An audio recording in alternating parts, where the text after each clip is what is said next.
শুনুন, আপনি যদি একজন পুরুষ হন তবে এই ভিডিওটি দেখার পর আপনার জীবন দেখার দৃষ্টিভঙ্গি বদলে যাবে। হয়তো আপনি আজ রাতে একা ঘুমানোর সময় প্রথমবারের মতো অনুভব করবেন কেন এই পৃথিবীটা আপনার জন্য এত কঠিন। পৃথিবীর সবচেয়ে বড় মিথ্যে হলো সবকিছু ঠিক হয়ে যাবে, কিন্তু একজন পুরুষের কাছে সেই ঠিক হওয়া মানে নিজের সমস্ত অস্তিত্বকে বিসর্জন দিয়ে কেবল দায়িত্বের পাহাড় বয়ে চলা। মনীষীরা হয়তো অনেক কিছু লিখে গেছেন, কিন্তু বাস্তবতার যে জ্বালা তা কি আর খাতায় লেখা যায়?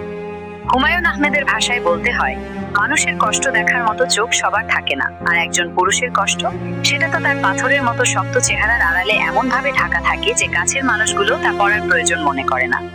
আলবেয়ার কামু বলেছিলেন, মানুষ একা, এটাই তার সবচেয়ে বড় ট্র্যাজেডি। আর এই ট্র্যাজেডিটা একজন পুরুষের জীবনে সবচেয়ে বেশি প্রকট হয়ে ধরা দেয়, কারণ সমাজ যখন তাকে অভিভাবক হিসেবে চেনে তখন সে মানুষ হিসেবে হারিয়ে যায়।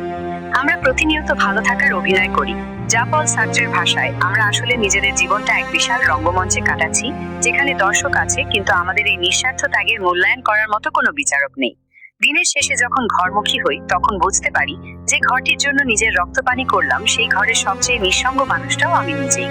সাফল্যের মুকুট পরলে সবাই পাশে থাকে, কিন্তু ব্যর্থতার মিছিলে আপনি যখন একা, তখন বুঝবেন এই পৃথিবীতে আপন বলে কেউ নেই। আপনার লড়াইটা আপনারই, আপনার ক্ষতগুলো একান্তই আপনার।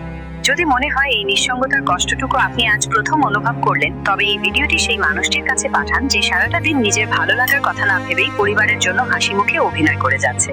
হয়তো আপনার একটি শেয়ারই আজ রাতে তাকে বোঝাবে যে এই পৃথিবীর ভিড়ে সে একা নয়, কেউ একজন অন্তত তার নীরব চিৎকারটা শুনতে পাচ্ছে।